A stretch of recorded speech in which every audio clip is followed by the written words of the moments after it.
That was a fascinating chat with His Excellency Teo Chi-Hian and Bobby Ghosh. Next, we will be hearing from His Excellency Sheikh Mohammed bin Abdul Rahman Al Thani, Deputy Prime Minister and Minister of Foreign Affairs of the State of Qatar. His Excellency will be joined by Ali Velshi, host of Velshi on MSNBC and a senior business correspondent at NBC. I am particularly excited to be introducing today's session, first as a board member of the Soufan Center, but also because Ali Velshi is my husband. I first met Ali when he interviewed me my first time on TV many years ago, and we went on to get married several years later. Given that this is his third or fourth time interviewing His Excellency, I'm confident that there will be a different outcome for the two of them, but it will be an outstanding conversation, I am sure. I will now turn it over to the two of them for this session, which will reflect on Qatar's role in mitigating regional crises and in responding to global challenges, including the unfolding situation in Afghanistan.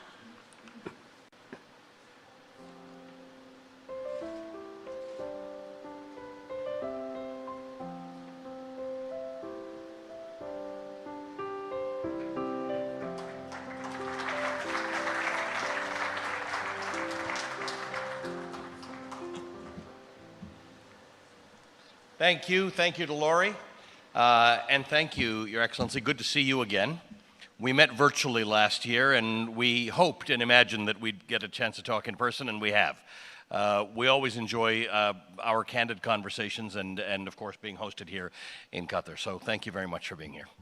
Thank you very much, Ali, for hosting me today. I'm really glad to see the Global Security Forum is nurturing every year. And last year, unfortunately, with the COVID situation, we couldn't get along together, but I'm really glad that this year we could make it physically. Things change. Every time you and I talk, the world completely is a different place. And this is a very different place than it was last year. We still have COVID. We have your state, which enjoys very different relationships both with the United States and your neighbors than it had last year. That situation continues to evolve. And you have the story that goes above all of that now, and that is what has happened in Afghanistan. I don't think when you and I last spoke, we could have guessed this was going to be where we are. You have played such a central role in the negotiations leading to the U.S. departure, in the evacuation of people from Afghanistan, and in the current discussions that are going on right here in Doha. So I want to start with some high-level stuff. We have a crisis in Afghanistan.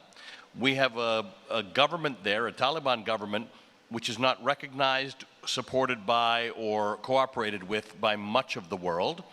And they are in your country, sitting at the table with the Americans, trying to hammer something out.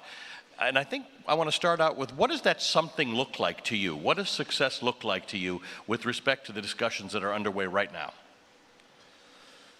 Well, first of all, Ali, I think looking at the situation there in Afghanistan, we've been saying from the beginning that isolation will never be an answer. And when we are talking about an engagement is required with whoever is governing Afghanistan, because abandoning Afghanistan will be a big mistake, and we are going to punish the Afghan people for something they didn't commit. Actually, our aim with the current engagement between Taliban and the US, with Taliban and different international actors, is finding a way forward, how to deal with the situation in Afghanistan, because we cannot leave it as it is, and we cannot just wait for steps to be taken by Taliban, and then we react to these steps. I believe that the international community have a responsibility to direct those steps and to be clear and to have a clear roadmap in dealing with the situation over there. And just, as a few examples, they have a lot of challenges. One of them is the economic situation over there. The financial system is totally closed. Public servants are not paid. Their assets the government assets have been frozen without also a clear path forward. And there are plenty of issues. When we are talking about the issues of the right of minorities, the right of women, education, all other issues, we cannot judge now with only by the actions that's being taken by Taliban without even allowing the government to be able to reactivate those schools. So, for example, if the economic situation is at this level and there is no any access to finance, how they are going to pay the teachers, how they are going to pay the doctors in the public hospitals. Other challenge is the issue of counterterrorism. Now we know that Afghanistan has been, given the situation that has been through since 40 years with the war with the Soviets, then the civil war, and then after the US and the Allies forces, we have seen that there is always an evolving group of extremists, group of terrorists. How we are going with such a situation if Taliban, yes, they committed that they will not represent, Afghanistan will not represent any threat to any other country, but how we are going to work together in order to prevent our countries from such a threat, the neighboring countries, the challenges of immigration, the humanitarian assistance, all these challenges cannot be addressed without engaging with the de facto power over there, which is Taliban. The third issue, we believe, is how to encourage them to have a real national reconciliation, a genuine process that includes all the Afghans together. So I believe that this cannot happen just by leaving Taliban alone and deal with the situation as they believe it's right, but it's our role as an international community to urge them to take the right steps and to incentivize those right steps and to see a way forward for it. Let's talk about how this has evolved, because the Taliban of 20, 25 years ago did not recognize other governments, generally speaking. They didn't deal with any democracies. They had zero interest in being a cooperative government or a pluralistic organization. Now, in this very hotel, you will see Taliban representatives sitting here. Are they different? Are these ones different than the ones back there? And have they evolved as a group into someone whom diplomats like you and others in the world and the United States can deal with? Well, I think there is no such a movement rigid. They evolve always, either to the extreme or to the moderation. And we have seen this throughout history. If you will see the factors that played in the last 20 years, there are a group of Taliban who have been fighting there in the battleground in Afghanistan, which I believe their evolution is different than Taliban who were negotiating here in Doha. And they have seen the world, they have interacted with governments, they have visited different countries. And talking to them, it seems that the mindset has changed, the attitude has changed. But actually, changes by just engaging and talking is not something. Is not an evidence for a real change. The real change would be the steps, genuine steps to be taken on the ground. And I think what we are waiting for are the real actions. But also, we cannot just depend on the actions that will be taken by Taliban without providing them with a guidance as an international community. So how different is your position than the position of the United States Secretary of State, Tony Blinken, who is saying we need to see what you're doing on these fronts in order to determine what our cooperation with you will look like? Sounds like you're saying something similar, but you're adding this, we, meaning the international community, need to provide a roadmap or some way in which they can move forward. Well, I believe we are sharing the same objective, the same goal, to see Afghanistan stable, to see it inclusive, to see the people enjoying their rights over there, and none of the gains that the Afghan people have achieved in the past years, in the past decades, will be reversed. And the only difference that maybe we have, which I don't see much difference, is on the tactic, how to achieve this goal. From the US perspective, they see that they want to see some progress in the front of the free passage, which we totally agree with them, and we are seeing that progressing step by step, and on the women issue. And there are also some small steps we believe they are not enough yet to be there. But from our perspective, we see that it's very important to provide guidance for them, to insist on rewarding by each step that each positive step that they are going to take, and not just to talk about the penalizing with the negative steps. This will create an incentive for progress and for the way forward, and will help if there are, as maybe some analysts say, there is a difference between the Taliban who are leading now the government. This will help the moderate power to also to provide an incentive to be more influential and more effective in their government. They don't have a lot of friends in the world right now. Are you their friend? Well, it's not about they have friends or enemies. I think the whole world now is engaging with them from, each country is engaging with them from a different lens. As Qatar has been a mediator in that process, we have been an impartial mediator, and what we want to see over there is a stable Afghanistan, inclusive, that the people can live peacefully with each other. It's different maybe than the lens of the neighboring countries who are facing some threats because of migration, maybe because of terrorism, and it's also different than the lens that they've been seen through the Europeans and the others, or China. It's totally different. We cannot classifying them by friends and adversaries and enemies or whatever it's called. I think that Qatar has maintained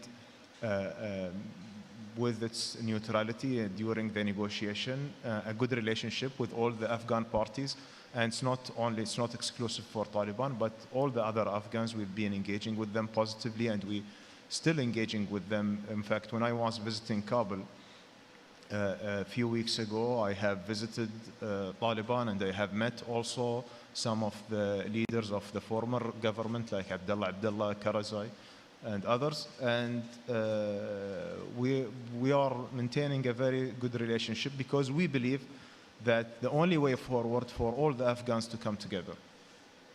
You were going somewhere there that I was looking for you to go to when I asked if you are the friends, because China has offered what looks very much like a hand of friendship to the Afghans, or at least a hand of support, or something that says that our engagement with you does not come with the conditions that American engagement comes with.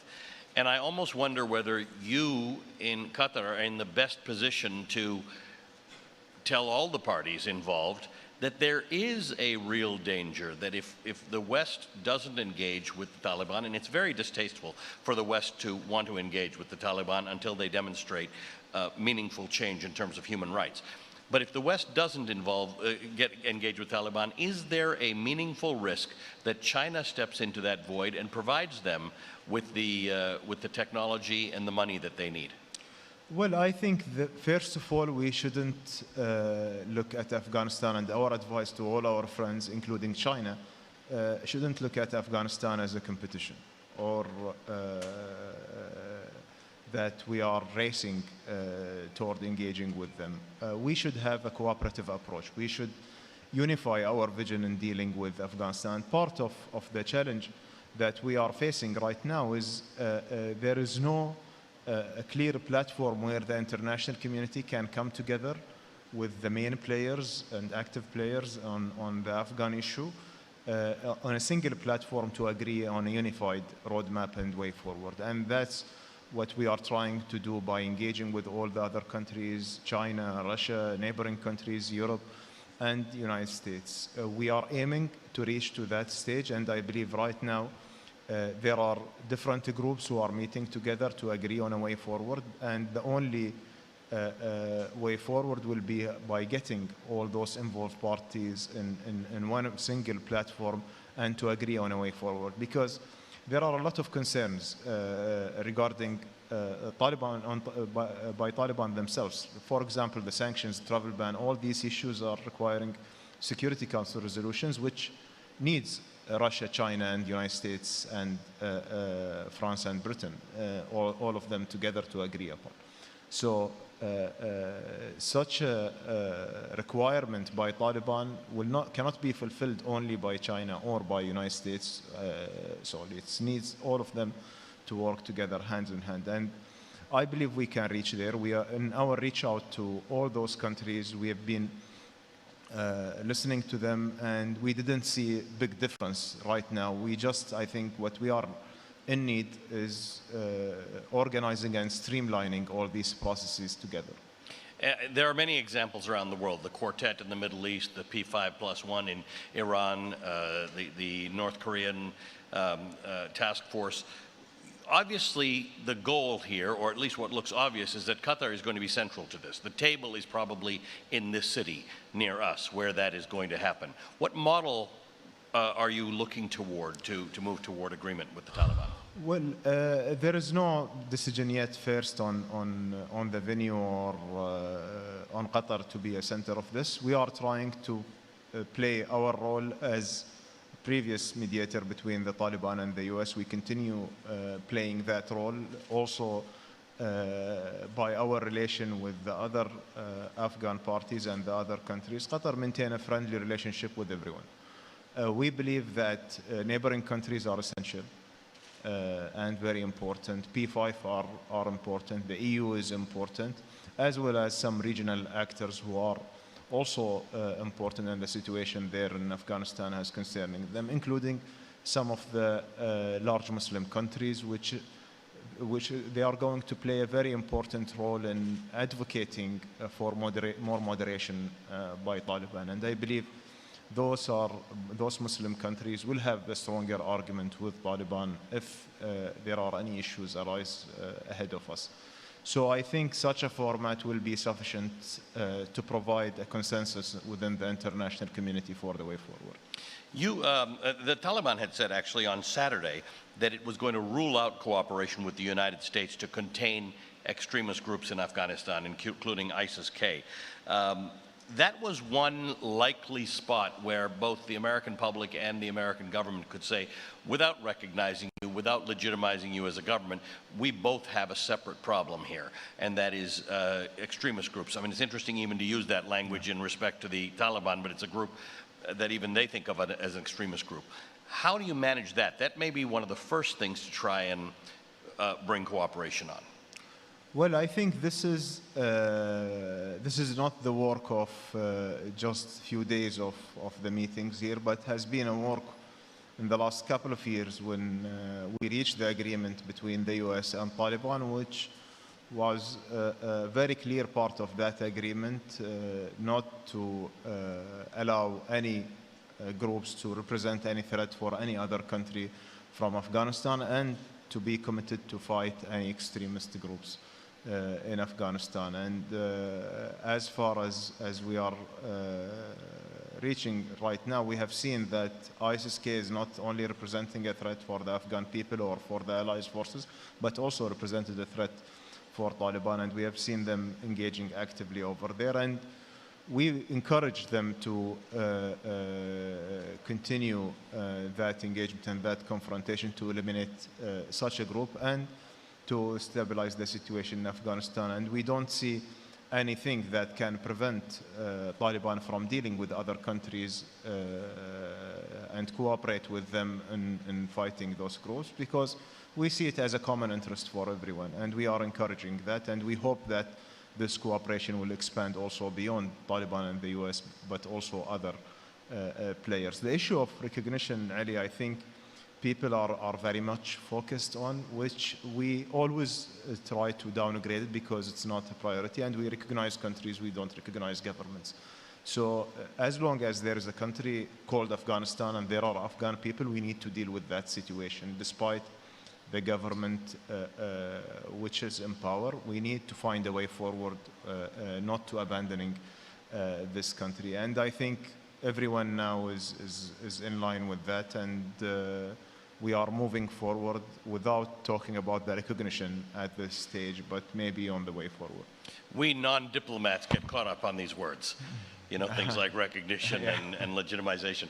Let's talk about your relationship with the United States. Every time you and I have spoken in the last few years, you've been at a different place with the United States, right? Qatar had started at a very good place with the United States, a host of a major forward operating base, cooperation on every level, militarily, diplomatically. And then you hit a bit of a hiccup when the Trump administration came in. Much of that has smoothed over. To whom do you, who should we be looking to be happy that that's smoothed over? Is that the end of the Trump administration? Is it something else? Is it your neighbors in the GCC? What has fundamentally happened here to get you back on track? Well, I think looking at the nature of U.S.-Qatar relation, it has been there for decades now, and we've been enjoying a strong relationship with different administrations and cross institutions. And even when the time, during the time of the previous administration, maybe we have some hiccups, but it was with some personalities over there because of some misunderstandings, and this has been cleared, and we have continued growing our relationship even during President Trump administration, even during the crisis. And what we have seen as a development right now, it's simply we stood with our allies at the end of the day when they are in need. Of course, we are going to step up. And our relation with the U.S. here as representative of my government, it's something out of question. It's a strong alliance. It's among our strongest partner, and our relation with them, it's a very solid relationship, a strategic relationship, which we believe it's important for the security and the stability of the region, and also it's mutually benefiting both countries, whether it's from security perspective or from economic perspective. Do you pretend everybody's not here and we're not on camera? Did you feel betrayed a little bit by the United States? Well, I cannot call it betrayal. Look, Ali, we need to be also realistic. Each country taking its decision based on their own interest, and I think that it's applied also to Qatar. Sometimes maybe our interests with the U.S. are not going to coincide. So are we going to take the decision based on the U.S. interest or based on Qatar's interest? Of course, we are going to take the decision based on Qatar interest. One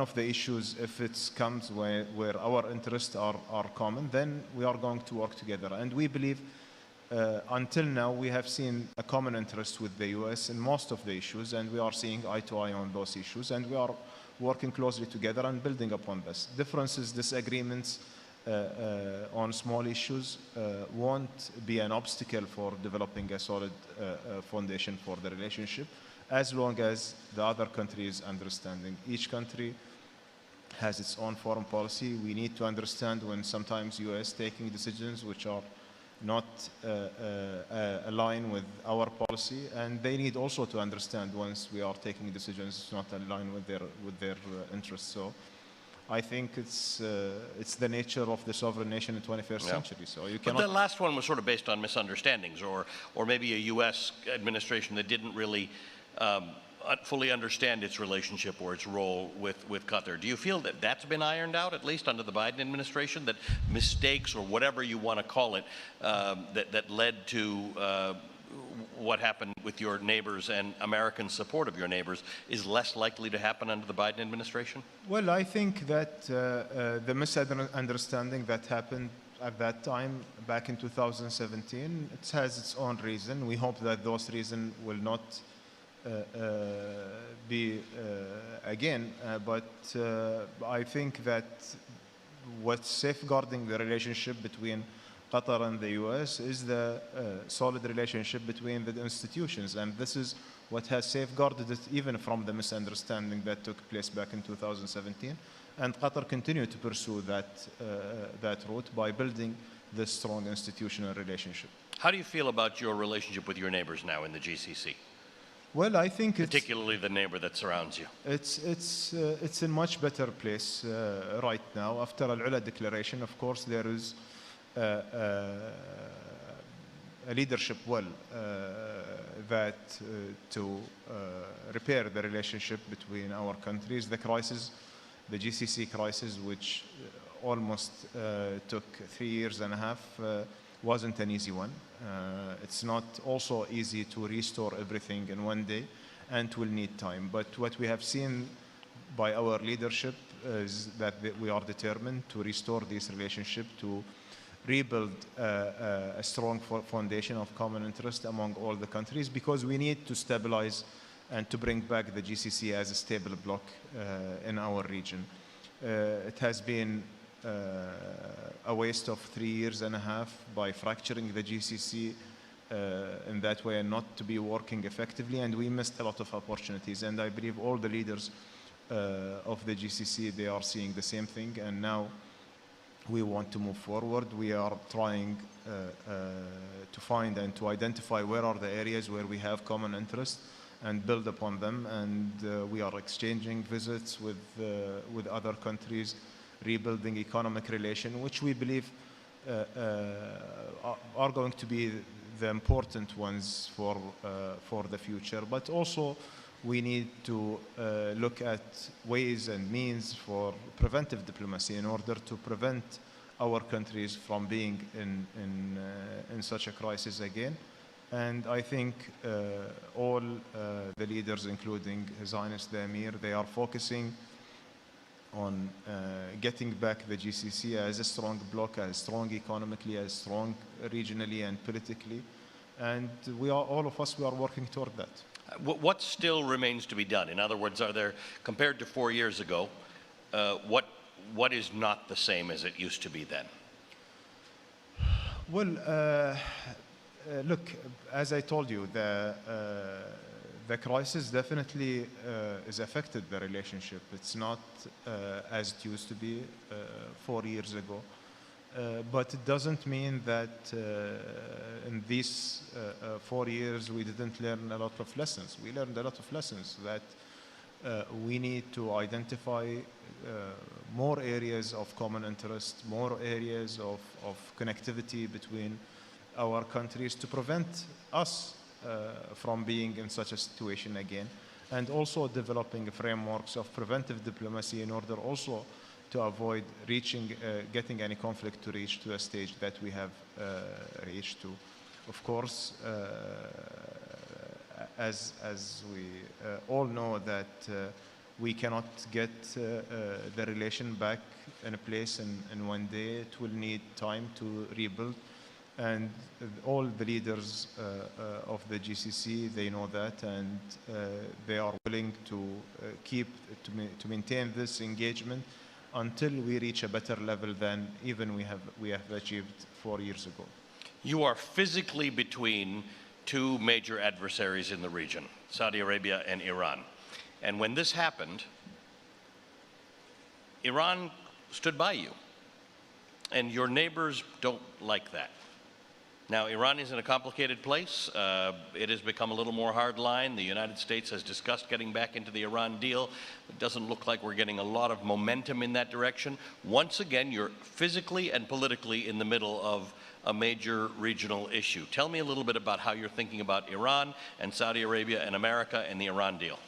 Well, our view on the policy in Iran remained unchanged since very long time. Even before the crisis, we see that Iran is part of our region, and engagement is important for all of us as GCC countries. And His Highness the Emir has repeated several times calling for a GCC-Iran dialogue. There was an initiative by late Sheikh Sabah and former President Rouhani in order to have such an engagement. This engagement didn't see the light, unfortunately, during the previous administration in the United States.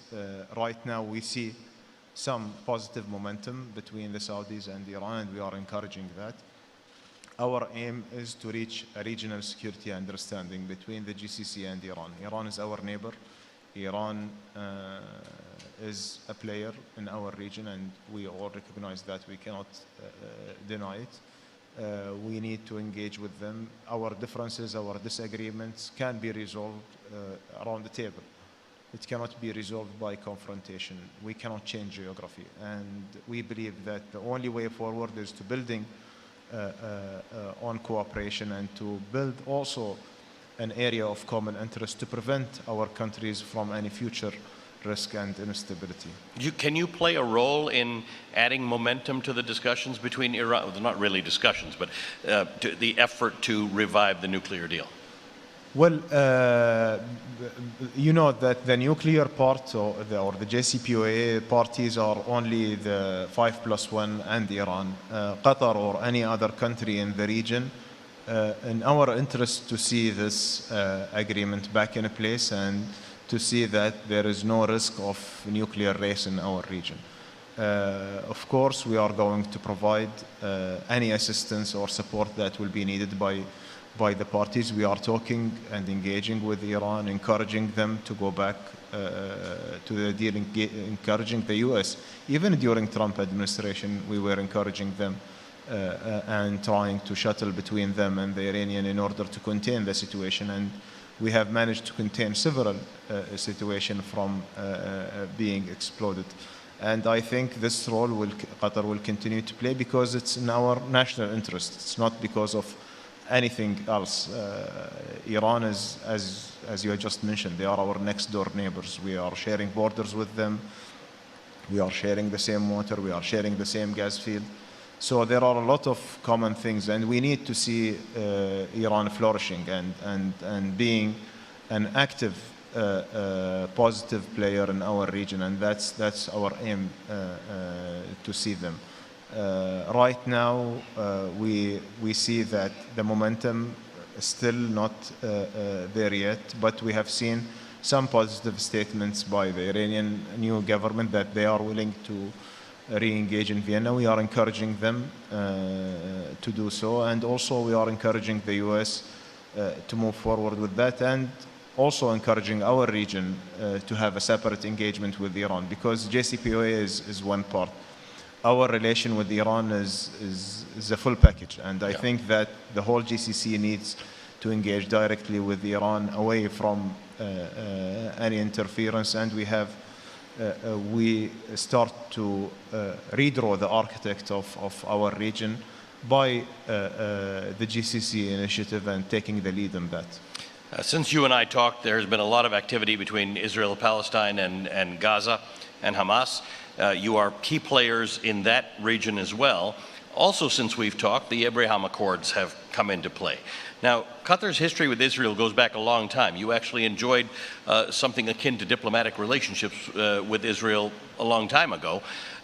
Where are you now? You were not included in the Abraham Accords. Do you think they were a good idea, and would you like to be involved, or do you think it's destructive to what's going on in the region?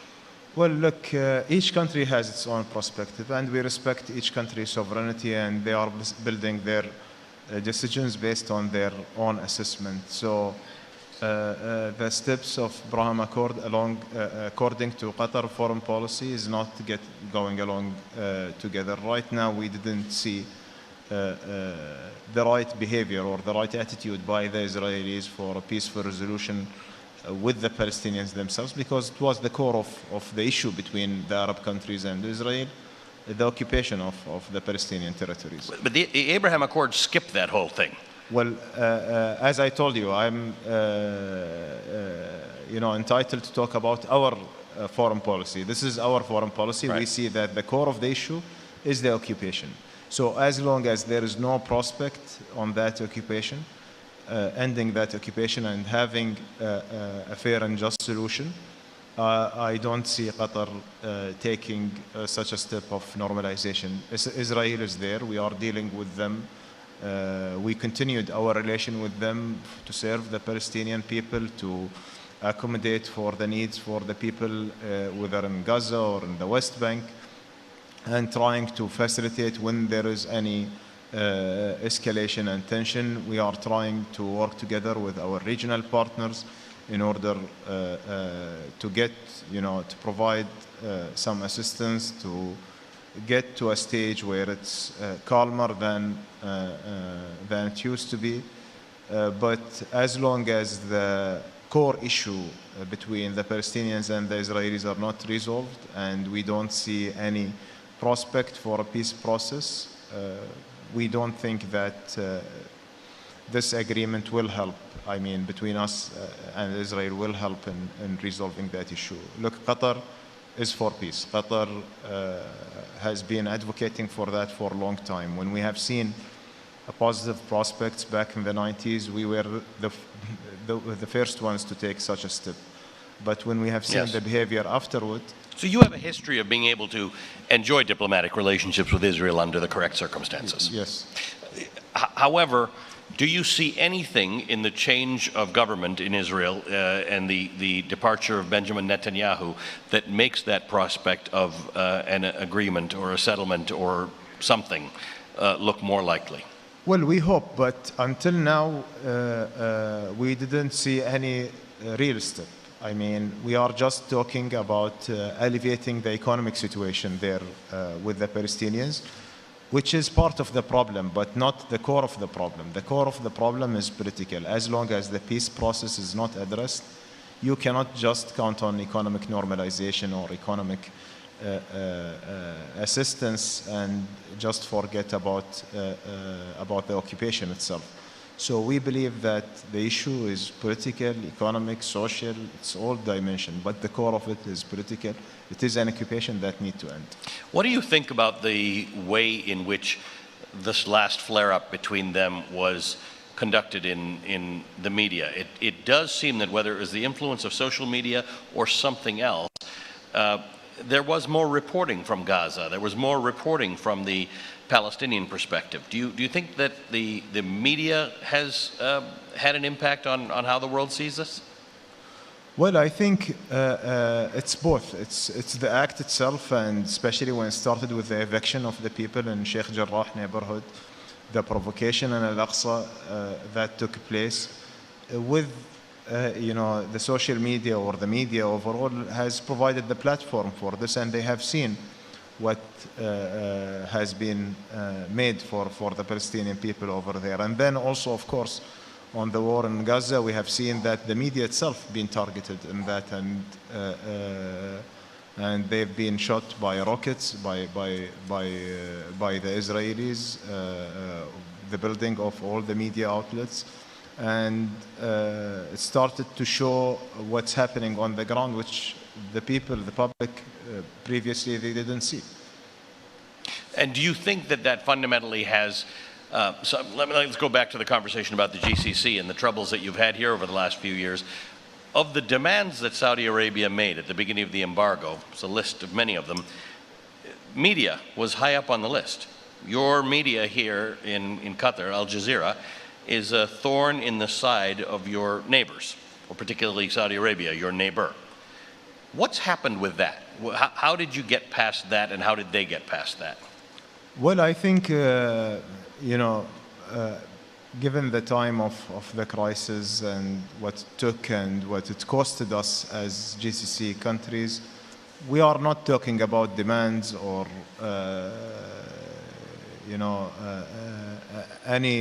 anything that any country that can demand things from another country without its will. And we have seen that also there is no, with what happened in the GCC, there is no winner out of this crisis. We believe, and we strongly believe, all of the GCC leaders believes the same, that all of us, we have lost in this, and we lost a lot of time during that crisis, and we only became a winner when we came back together. And after Al-Ula declaration, I think everything is behind us, and we are forward-looking, our leaders are forward-looking, and we want to build a stronger GCC to prevent it from anything similar in the future. And the media, at the end of the day, they are just one face of the issue. And in Qatar, we have been very determined that we provide all the Arabs audience with a fair media without any interference, and this is what has Al Jazeera demonstrated now for more than 20 years, and I think this is going to continue, and we are going to remain impartial in that. Your Excellency, I appreciate your time. It's always good to see you. I hope we continue to make this a regular occurrence. Thank you very much, Ali, for Thanks. listening.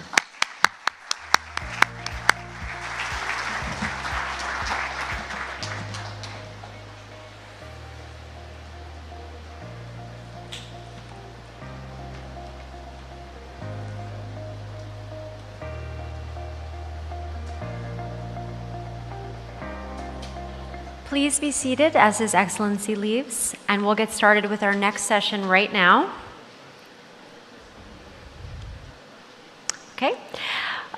We thank His Excellency and Ali for those elucidating insights. And we are ready to start our next riveting fireside chat. It will be featuring Karim Khan, prosecutor for the International Criminal Court, and Bobby Ghosh, editor at Bloomberg. This session will focus on accountability for perpetrators of ISIS crimes, which remain low in many countries, even as evidence of ISIS's atrocities continues to mount. The prosecution of terrorists at the international level remains a complex challenge, and this session will reflect on some important progress made and challenges remaining.